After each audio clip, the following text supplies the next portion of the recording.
तो सांग मैंने आमर जमीक सेकेंड प्लेस थिला माँ समलेश्वरी पीठरे तो सेठू आम बुलाबुली कर सारिया पर एबे आमे बाहर पड़िलु हीराकुद डैम अभिमुखे।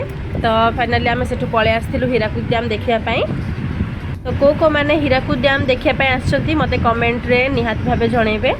आपण डिमांड रे जदि एठी किछि भल प्लेस अछि ताले मते निहाती भाबे कमेंट रे कहिबे मु जिबा पई चेष्टा करिबि।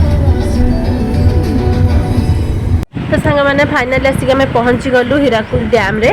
तो जेहेतु मैंने से पाखा आगुरी जो गोटे थर आसती से मैंने पूरा रोड रे ही मुझे तो ए से कौन कम चली तो जीवाई आलाउ कले ना। तो से आम ऊपर बढ़ी जाकि जो जवाहर मीनार अच्छी से पाखे जाकि वीडियो बनई जेहेतु एबे गेट गुड़ा क्लोजिंग अच्छी देखिपे युवा हूँ गेट। तो जेहेतु गेट गुड़ा क्लोजिंग अच्छी तेणुकर एपटे किसी एत पा नाला जहाँ सेपट पाखे थिला। तो जमती पारिछि मु अल्प टिकिए किछिटा वीडियो आपण मानक करिछि। जदि वर्षा टाइम रे आसीबे तो टोटल जानि परिबे माने गेट पाखा पाखी पूरा पानी पूरा लागिकी थाए।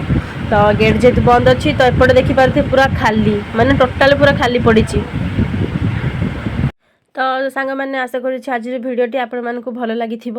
तो एमती भल भल वीडियो देखापी मो चैनल सहित जोड़ी होकर रुहतु। जमी सर्ट्स वीडियो भल पाइबा दौरान सेमती लंग वीडियो भल पाइबा दिंतु। तो आशा करी आगक आहरी भल भल वीडियो आपण मान पाखक आने। तो रोज सांग मैंने जय जगन्नाथ जय माँ समलेश्वरी।